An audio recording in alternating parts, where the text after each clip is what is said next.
राष्ट्रवादी काँग्रेस पक्षाचा माननीय आमदार दिलीपराव पाटील साहेबांचा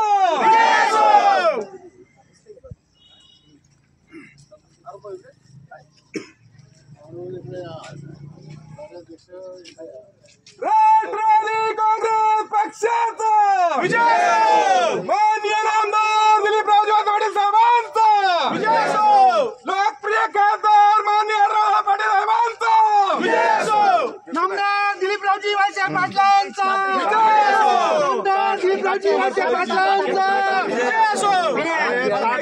टाट द्या पहिलं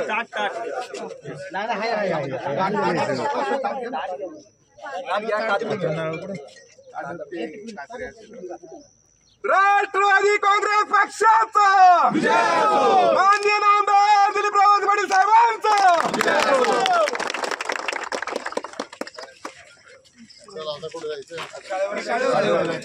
मंदिराच्या तिथे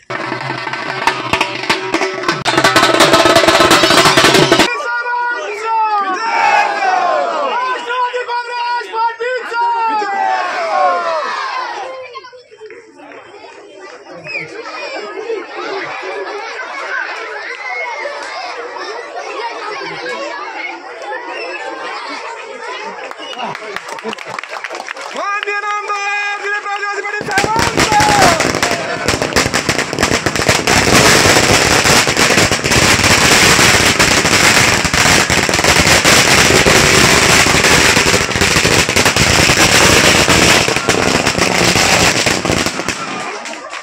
राष्ट्रवादी काँग्रेस पार्टीचा माननीय आमदार दिलीपराव पाटील साहेबांचा माननीय लोकप्रिय खासदार शिवाजीराव पाटील साहेबांचा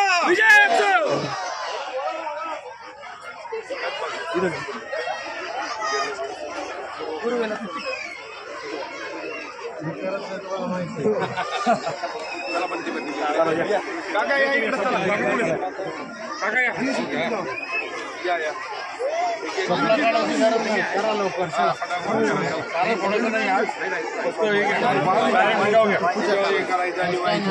अडचण काय सोमवार कुठल्या शासनात लिहिलेलं आहे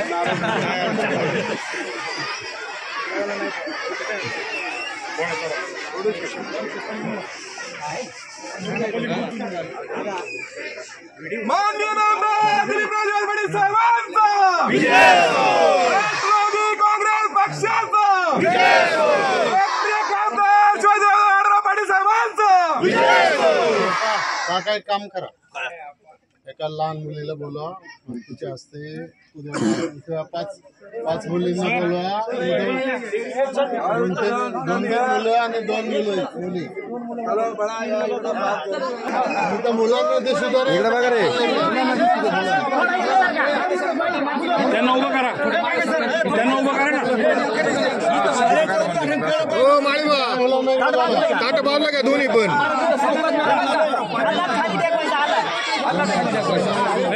ते झेंडा काढ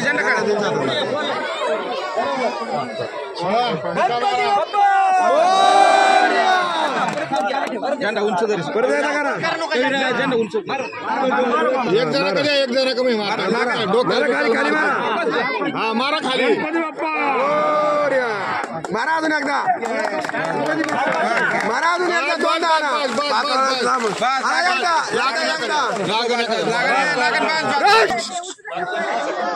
कोण तयार आहे त्याने हातवर करा यस हात खाली करा भारत माता की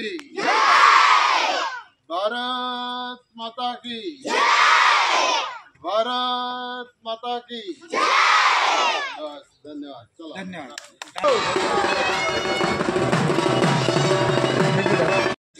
जमला हे काय आहे ना थोडा कुंकू लाव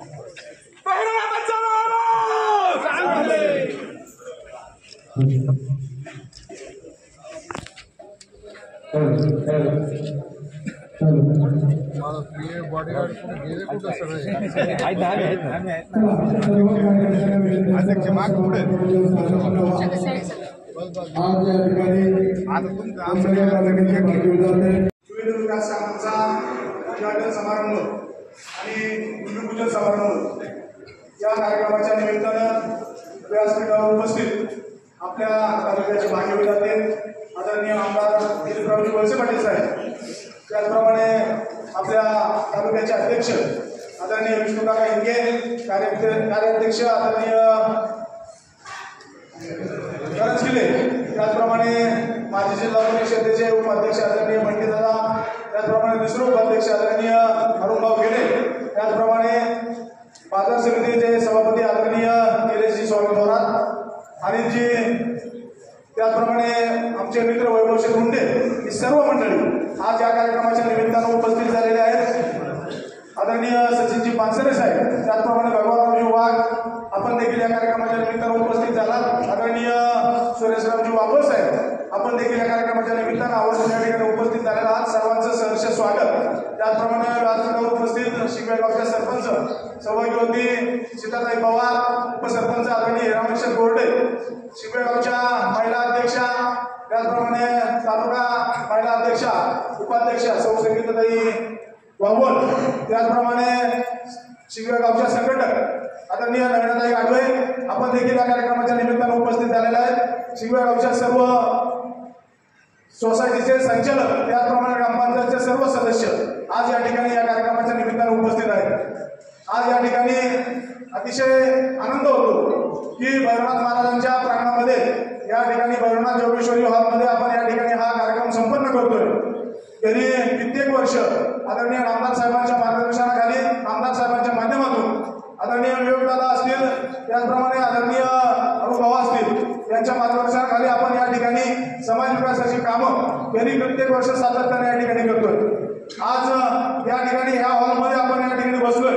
हा हॉल देखील आदरणीय नामदार साहेबांच्या माध्यमातून या ठिकाणी 20 लक्ष रुपये या ठिकाणी गावाला जोडले आणि ग्रामस्थांनी देखील या ठिकाणी 20 लक्ष रुपये खर्च करून आज हा हॉल या ठिकाणी मोठ्या थाटात दिमाखात या ठिकाणी उभा आहे। म्हणजे अशा पद्धतीनं या ठिकाणी गेली 7 ते 8 वर्षामध्ये आदरणीय नामदार साहेबांच्या माध्यमातून जवळजवळ 46 कोटी रुपयांची कामं या ठिकाणी शिकवे गावामध्ये झाली आणि यामध्ये आपलं पॉवर हाऊस असेल, त्या ठिकाणी 11 केव्हीचं सबस्टेशन साहेबांनी या ठिकाणी आपल्याला दिलं, त्याचप्रमाणे आपल्याला प्राथमिक आरोग्य केंद्र या ठिकाणी दिलं, 2 वेळा उपकेंद्राची इमारत मंजूर झाली। परंतु आपण सर्व कार्यकर्त्यांनी आदरणीय गोलराव असतील, सुधामराव सरपंच असतील, मालेभाऊ असतील, बाबूशेठ असतील किंवा लक्ष्मण शेठ असतील, आम्ही कित्येक वेळा साहेबांकडे गेलो। साहेबांना सांगितलं, साहेब आम्हाला या ठिकाणी उपकेंद्राची इमारत आम्ही त्या ठिकाणी होऊ देणार नाही, आम्हाला आरोग्य केंद्रच हवं आहे, कारण या ठिकाणी आरोग्य केंद्र निर्गुडसर या ठिकाणी होतं आणि आसपासच्या गावांना त्या ठिकाणी निर्गुडसर या ठिकाणी जाण्यासाठी या ठिकाणी अडचण निर्माण व्हायची। मग सर्वसामान्य माणसाला या ठिकाणी आरोग्याच्या सुविधा आपल्या जवळच्या भागामध्ये निर्माण झाल्या पाहिजेत, हा उद्देश साहेबांनी डोळ्यासमोर ठेवून त्या ठिकाणी शिंगगावला आरोग्य केंद्र त्या ठिकाणी मंजूर केलं आणि आज मोठ्या दिमागात ते आरोग्य केंद्र या ठिकाणी आहे। साहेब जवळजवळ 70 ते 80 ओपीडी दररोज या ठिकाणी होत आहे, म्हणजे जवळजवळ या ठिकाणी दररोज 100 लोक किंवा 80 लोक त्या ठिकाणी या आरोग्याच्या सेवेचा लाभ घेत आहेत। आमचे आरोग्य अधिकारी आदरणीय महेश साहेब हे देखील या ठिकाणी उपस्थित असतील कदाचित, हे देखील या ठिकाणी खूप मोलाचं सहकार्य किंवा त्या ठिकाणी सर्व पेशंटला योग्य उपाययोजना करण्याचं काम त्या ठिकाणी करत आहेत। वेळोवेळी आमचे आदरणीय पवार साहेब THO हे देखील आम्ही फोन केल्यानंतर तत्पर या ठिकाणी आम्हाला ज्या ज्या सुविधा हव्यात त्या सुविधा या ठिकाणी पोहोचवण्याचं काम, निर्माण करून देण्याचं काम त्या ठिकाणी करत असतात। अशा पद्धतीनं मग रस्ते असतील, आज रस्ते तर रस्त्यांचं जाळंच साहेब आमच्या गावामध्ये आपण आपल्या माध्यमातून या ठिकाणी निर्माण झालं। आदरणीय बंटीदादा ज्यावेळी उपाध्यक्ष होते त्यावेळी आम्ही वाडीना वस्तीचा प्रत्येक रस्ता, प्रत्येक मळा त्या ठिकाणी डांबरीकरणाने जोडलेला आहे।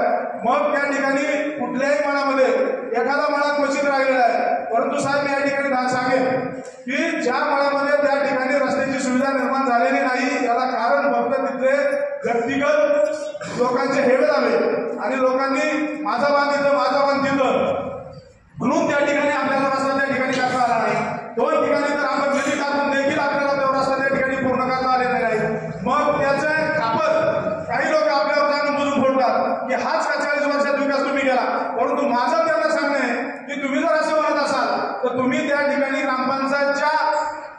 याच्यावर तुम्ही 100 रुपयाच्या स्टॅम्प पेपरवर तुम्ही सगळ्या लोकांच्या आजूबाजूच्या सह्या घेऊन द्या आणि जर तुम्हाला निधी त्या ठिकाणी पडला नाही, तुमचं काम झालं नाही, तर आम्हाला या ठिकाणी येऊन बोला. मग तुम्ही अशा काही कारण नाही. जवळजवळ 46 कोटी मगाशी सांगितल्याप्रमाणे या ठिकाणी निधी साहेबांच्या माध्यमातून उपलब्ध झाला आहे आणि आज देखील आपण जवळजवळ 1.25 कोटींचे कामांचं उद्घाटन, भूमिपूजन या ठिकाणी करतोय. म्हणजे अशा पद्धतीनं साहेब या ठिकाणी भवनाच्या प्रांगणामध्ये स्मरून सांगतो, आम्हाला अतिशय लाजिरवाणी गोष्ट आहे की आम्ही विधानसभेच्या वेळेस 422 मतांनी मागे राहिलो, परंतु त्यावेळी काय झालं काय माहित नाही किंवा लोकांच्या डोक्यामध्ये काय संभ्रम निर्माण झाला हे आज आम्ही या ठिकाणी सांगू शकत नाही. परंतु अतिशय लाजिरवाणी गोष्ट म्हणजे आम्हाला खूप खेद वाटतो या गोष्टीचा की आपल्या माध्यमातून जर एवढा मोठा निधी या ठिकाणी येत असेल आणि या ठिकाणी जर शिक्षणाचं भूमी सुजलाम करण्याचं काम आपण या ठिकाणी केलं आणि त्या ठिकाणी आम्ही आपल्याला मतदानामध्ये कमी पडलो. कृपया मी सर्व ग्रामस्थांच्या वतीने या ठिकाणी दिलगिरी व्यक्त देखील आपण शरद बँकेवर संधी दिली होती. आज माझं असं मत आहे, माझी 5 वर्ष झाल्यानंतर या ठिकाणी मला त्या ठिकाणी थांबावं गेलं पाहिजे आणि माझ्या नवीन युवक कार्यकर्त्यांना त्या ठिकाणी संधी देण्याचं काम आपल्या माध्यमातून झालं पाहिजे हे मी या ठिकाणी नमूद करतो. याचं कारण असं की प्रत्येकाला असं वाटत असं मी काम करतोय, चांगलं करतोय, मलाच पुन्हा घ्यावा, परंतु माझ्यापेक्षा चांगला एखादा कार्यकर्ता त्या ठिकाणी चांगलं काम करून दाखवेल, आपली चुरूक दाखवेल, अशा पद्धतीने कार्यकर्ते ज्यावेळेस वाटले जातील. त्याचप्रमाणे आपल्या सर्वांचं भेट घेण्यासाठी गावभेट दौऱ्याच्या निमित्ताने या ठिकाणी उपस्थित असलेले आदरणीय साहेब, पक्षाचे अध्यक्ष विष्णू काका, व्यासपीठावरील सर्व मान्यवर, गावचे सर्व पदाधिकारी, सरपंच, त्यांचे सर्व सहकारी, सोसायटीचे चेअरमनचे सर्व सहकारी आणि विविध संस्थांवर काम करणारे पदाधिकारी, बंधू भगिनी, सहकारी, आपल्या गावाच्या विकास कामाच्या संदर्भामध्ये या अगोदर माझ्या अगोदर नितीन वावळ यांनी सगळी माहिती या ठिकाणी दिलेली आहे आणि जी कामं झाली तर सर्वांचं आपण मागच्या वेळेला देखील या ठिकाणी उद्घाटन आणि भूमिपूजनाचा कार्यक्रम घेतला होता. जवळपास 46 कोटी, त्याच्यामध्ये फक्त एक काम जे 2.25 कोटी रुपयाचं होतं ते आपण फक्त निधी मागे केलं माझा तेवढं सोडलं तर सर्व कामं त्या ठिकाणी मार्गी लागलेली आहे. काही झाले असतील, काही किंवा काही होत असतील आणि आताही जी काही कामं त्यावेळेला मंजूर झाली होती, त्यानंतरही काही कामं मंजूर झाली होती, त्याच्याही वर्कआउट वगैरे आपण त्या ठिकाणी झालेलं आहे. मगाशी मला कविरांनी सांगितलं कार्यालयाचं काम त्याचा अगोदरच्या काळामध्ये त्या ठिकाणी चालू होत आहे. अशी अनेक कामं विकास कामं होत असताना निश्चितच आपल्या गावात नेहमीच राष्ट्रवादी काँग्रेस पक्ष आणि आमदार नितीनरावजी वळसे पाटील यांच्या पाठीमागे गेल्या 10-15 वर्षामध्ये एक चांगला पाठिंबा त्या ठिकाणी उभा करण्याचा प्रयत्न सगळ्या तरुण सहकार्याने ज्येष्ठ मंडळींनी त्या ठिकाणी केलेला आहे आणि या निवडणुकीमध्ये मात्र थोडंसं आपण त्याच्यामध्ये कमी पडलो, परंतु इथून पाठीमागच्या काळामध्ये तुम्ही पाठिंबा त्या ठिकाणी दिला होता. हो, चांगलं बरंच कमी पडलं. जितकी आपली ताकद त्या ठिकाणी आहे, 500 मतांनी प्लस होण्याची ताकद जर आपली असेल आणि आपण 400 मतांनी मायनस होतो म्हणजे आपण जवळपास निम्म्याने म्हणजे 100% पुढं जाऊन त्या ठिकाणी आपण मायनस त्या ठिकाणी होतोय आणि ही ताकद तुमच्या सगळ्यांची असताना तुम्ही सर्वजण तुम्ही दिलेली सगळी कामं, सगळे निवेदनं किंवा सगळे साहेबांनी दिलेली सगळी कामं जशीच्या तशी मार्गी लावण्याचं काम हे पक्षाच्या माध्यमातून, साहेबांच्या माध्यमातून होत असताना आपण देखील त्या ठिकाणी विचार केला पाहिजे की आपण नेमकं मतदान जे करतो ते कशासाठी करतो. एक दिवशी मतदान करायचं, दुसऱ्या दिवशी त्याला जाऊन फायदा नाही. आजच्या त्याचं काहीतरी वापरून त्याचं कार्ड असतं बाबा 1 GB डाटा आहे, आज वापरायचा असेल मग काहीतरी बघून तो वापरून वेळ घालवण्यापेक्षा तसं ही मतदानाची प्रक्रिया नाही. मतदान आज बऱ्याच दिवसाच्या नंतर शिंगवेला येणं झालेलं आहे आणि ते झालेल्या कामाचं किंवा सुरू करायच्या कामाचं उद्घाटन किंवा भूमिपूजन या निमित्तानं झालेलं आहे. जरी आपण प्रत्येक कामावर त्या ठिकाणी गेलो नसलो तरी वेळाभावी एकाच ठिकाणी आपण नारळ फोडून सर्व कामांची सुरुवात झाली असं या ठिकाणी आपण जाहीर करतो. कामांची यादी तुम्हाला माहिती आहे आणि मला आता परत सांगायची गरज नाही. आणि आता नवीन कामांची सुद्धा मागणी या ठिकाणी ग्रामस्थांच्याकडून झालेली आहे. ठीक आहे, पण गेले 3 वर्ष झालं की जिल्हा परिषदा आणि पंचायत समित्या अस्तित्वात नाही. त्याची मुदत संपलेली आहे आणि आता उद्याच्या काही दिवसामध्ये जिल्हा परिषद आणि पंचायत समित्यांच्या निवडणुका जाहीर होणार आहेत. आज त्याचा कुठला गट जिल्हा परिषदचा राखीव होणार याचं लॉटरी कलेक्टरच्या ऑफिसमध्ये निघणार आहे आणि पंचायत समितीची लॉटरी ही तहसीलदार कार्यालयात निघणार आहे. त्यामुळं आज संध्याकाळच्या नंतर खरी परिस्थिती आपल्या सगळ्यांच्या समोर येईल आणि मग त्या दृष्टीनं आपल्याला तयारीला लागावं लागेल. मध्ये लोकसभेची निवडणूक झाली. देशामध्ये नरेंद्र मोदींच्या नेतृत्वाखाली सरकार स्थापन झालं. आपण त्या सरकारमध्ये सहभागी आहोत. राज्यामध्ये विधानसभेची निवडणूक झाली. राष्ट्रवादी काँग्रेस, भारतीय जनता पक्ष, शिंदेची शिवसेना या तिन्ही पक्षांना मिळून एकूण 242 जागा मिळालेल्या आहेत 288 पैकी आणि भक्कम असं बहुमत राज्यामध्ये आपल्याला मिळालेलं आहे. शेवटी हे जे पक्ष आहेत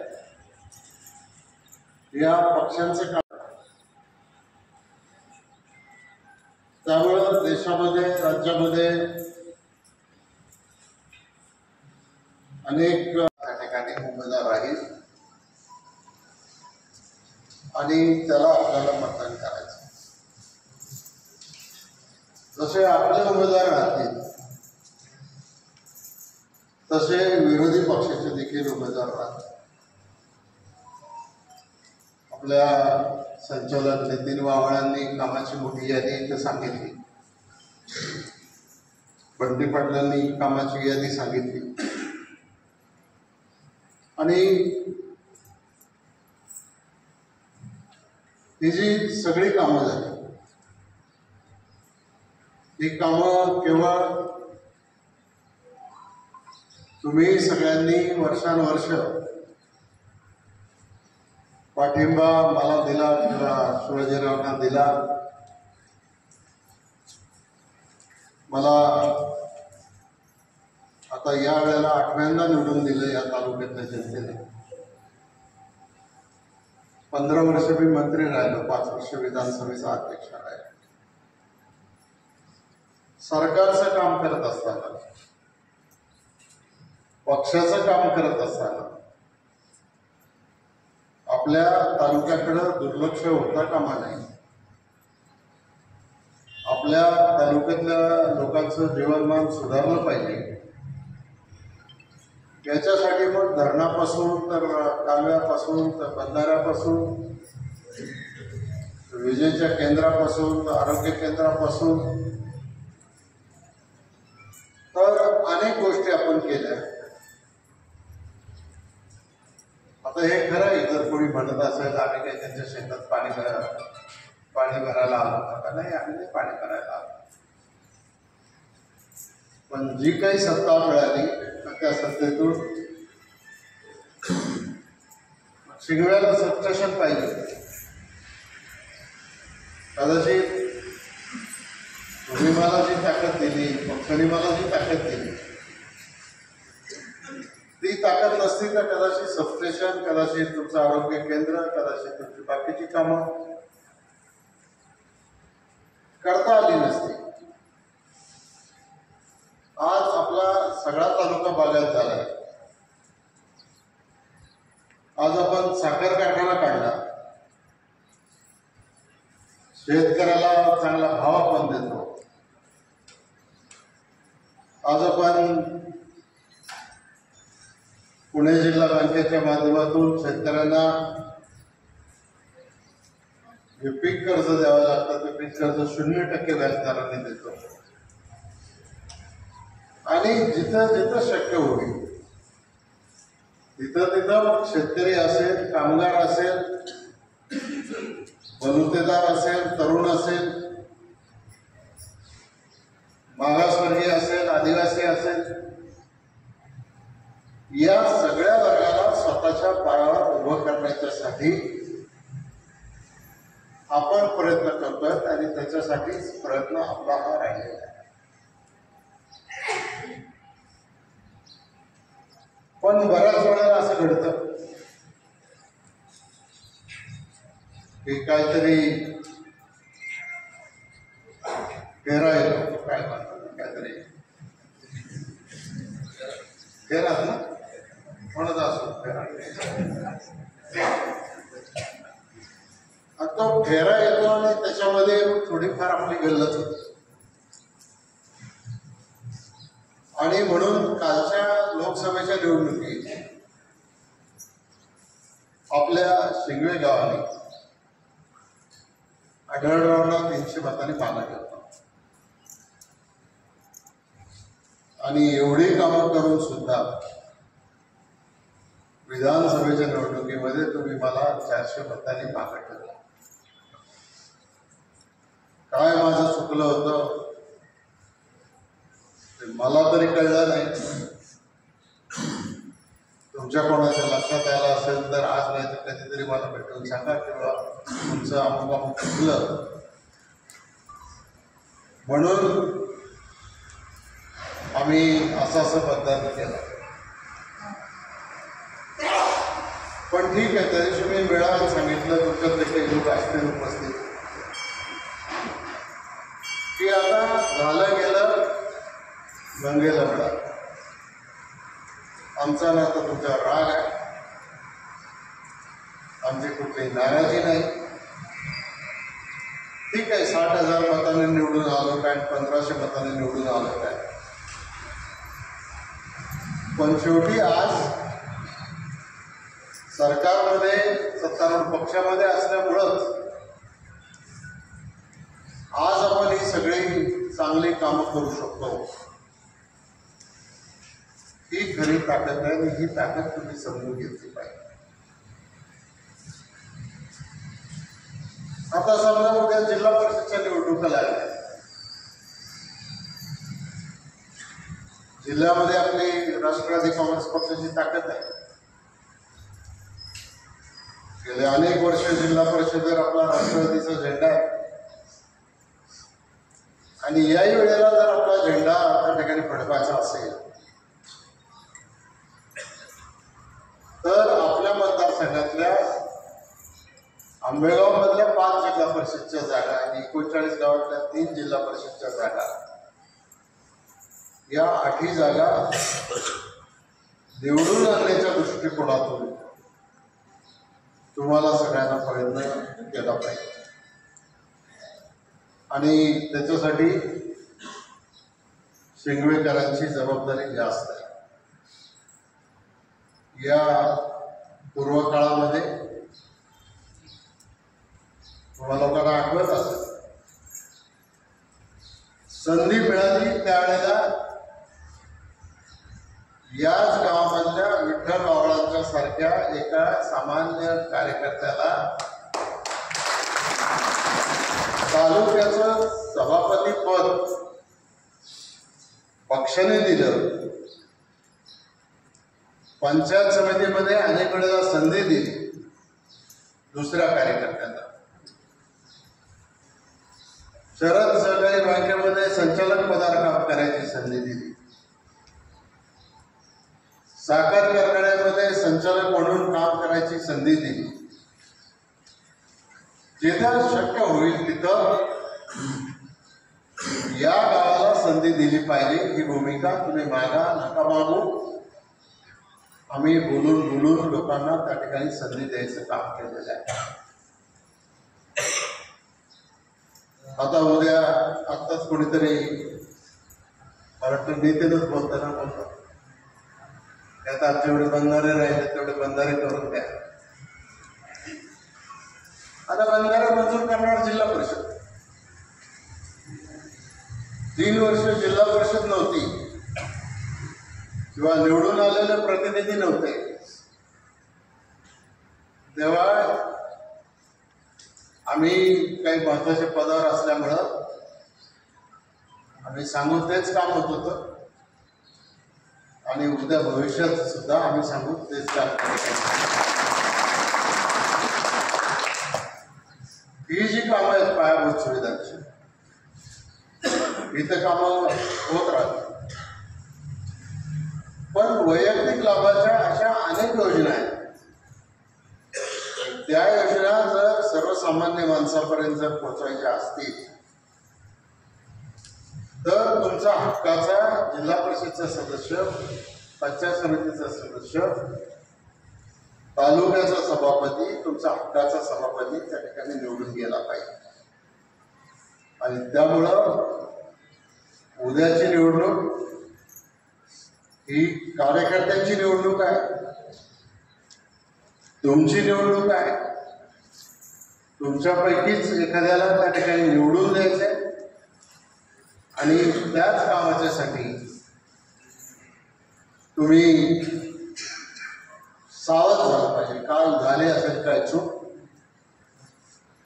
लोकसभेला काय झाली असेल चूक, कानामागे टाकून द्या. निवडणुका येतात जातात, जय पराजय. अटल बिहारी वाजपेयींचा पण पराभव झाला, स्वर्गीय इंदिरा गांधींचा पण पराभव झाला. असं फेरा आला की असं काहीतरी होतच. पण जागा होऊन नक्की आपलं हित कशामध्ये आहे. अरुण गिरे जिल्हा परिषद मध्ये उपाध्यक्ष होते किंवा भट्टी पाटील जिल्हा परिषद मध्ये उपाध्यक्ष होते, त्यावेळेला एखादं काम तुम्हाला पाहिजे असतं गावातलं विकासाचं, तर त्याच्यासाठी तुम्हाला मला पण भेटायला लागत नव्हतं. तुम्ही परस्पर गेले तरी परस्पर तुमचं काम त्या ठिकाणी होत होतं.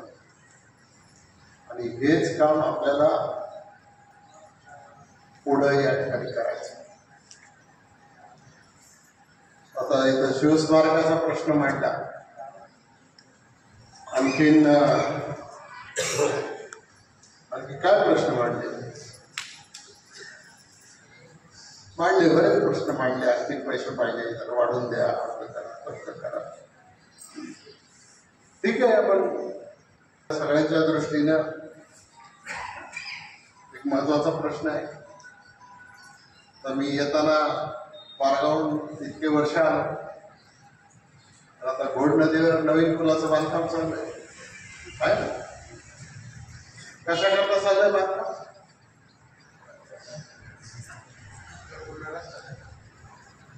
शिक्रापूरहून नारायणगावला रस्ता जाईल आणि ज्या वेळेला शिक्रापूरहून नारायणगावला रस्ता जाईल आणि सगळी वाहतूक आपल्या शिंगव्यावरून निघून जाईल, त्यावेळेला एक कारखाना आल्यामुळं आज जसं पारगावचं स्वरूप बदललं तसं शिंगव्याचं सुद्धा स्वरूप त्या ठिकाणी बदलल्याशिवाय राहणार. तुझ्या जमिनीचे भाव वाढले, भाव वाढले तर लगेच विकायला काढू नका. बाप ज्यांनी खूप अडचणीच्या परिस्थितीत आपल्या जमिनी शाबूत ठेवलेल्या आहेत, कोरडो कासाना पण कोरडो ठेवल्या, आता झाल्या बागायती. आपल्याला एक 450, 500 का 600 कोटी, मला नक्की आकडा माहिती नाही त्याचा, पण एवढा मोठा खर्च होणार आहे आणि एक चांगला रस्ता आपल्याला त्या ठिकाणी मिळणार. नितीननी सांगितलं की आम्ही मागणी केली की आम्हाला आरोग्य केंद्र इथंच पाहिजे, कारण आम्हाला पुढे जायला रस्ता चांगला नाही. तेव्हा नव्हता पूल नितीन, आता पारगावला पूल आहे, निर्गुडसाला जायचं असतं आणि जवळला पूल आहे. आज घोड नदीवर एक सुद्धा जागा अशी नाही की जिथं पूल बांधायला जागा शिल्लक आहे. वर पासून तर खालपर्यंत जिथं जिथं आवश्यकता आहे तिथं तिथं हे पूल आपण त्या ठिकाणी बांधलेले आहे. आज बिबट्यांचा प्रश्न सगळ्यात कळीचा मुद्दा झालेला आहे. काही वर्षापूर्वी आपल्या परिसरामध्ये 300 बिबटे होते. काल उंबरखेडच्या एका गरीब लहान मुलीचा त्या ठिकाणी बिबट्याच्या हल्ल्यात मृत्यू झाला. ज्यांच्याशी कोणाशी बोलायचं त्यांच्याशी बोल, फॉरेस्टचे अधिकारी म्हटले बंधार पिंजरे कमी आहे. 200 पिंजरे तर येतीलच, पण त्याच्यातून काय आपला प्रश्न सुटणार नाही. आज आपल्या परिसरामध्ये 800 पर्यंत जर या बिबट्यांची संख्या गेली असेल तर आपल्याला या बिबट्यांची नसबंदी करण्याच्या शिवाय दुसरा पर्याय शिल्लक नाही. कारण हे वाढतच चाललं आणि वाढतच जाणार. आंदोलन करून हा प्रश्न सुटणार नाही. अजितदादांशी मी बोललो, बुधवारी अजितदादांनी याच्या संदर्भात मीटिंग लावायचं कबूल केलेलं आहे. आजचा जो फॉरेस्टचा कायदा आहे त्या कायद्यामध्ये नसबंदीला परवानगी नाही. काही महिन्यापूर्वी भीमाशंकर कारखान्यांनी मुंबईच्या हायकोर्टामध्ये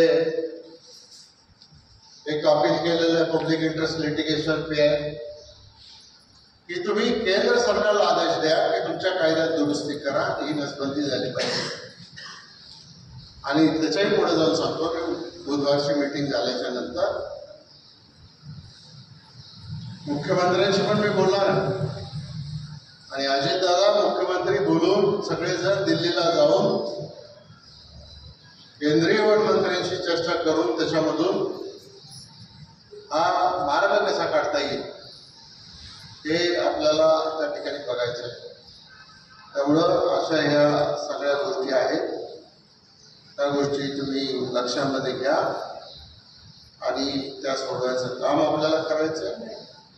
पण काल जी लोकसभेला विधानसभेला जी काही आपली फसगत झालेली आहे ती दुरुस्त करण्याचं काम तुम्ही करा आणि आपल्या भागामधून मोठा पाठिंबा, पूर्वीसारखा पाठिंबा पुन्हा एकदा पक्षाला आपण त्या ठिकाणी द्या अशी विनंती मी आपल्याला करतो.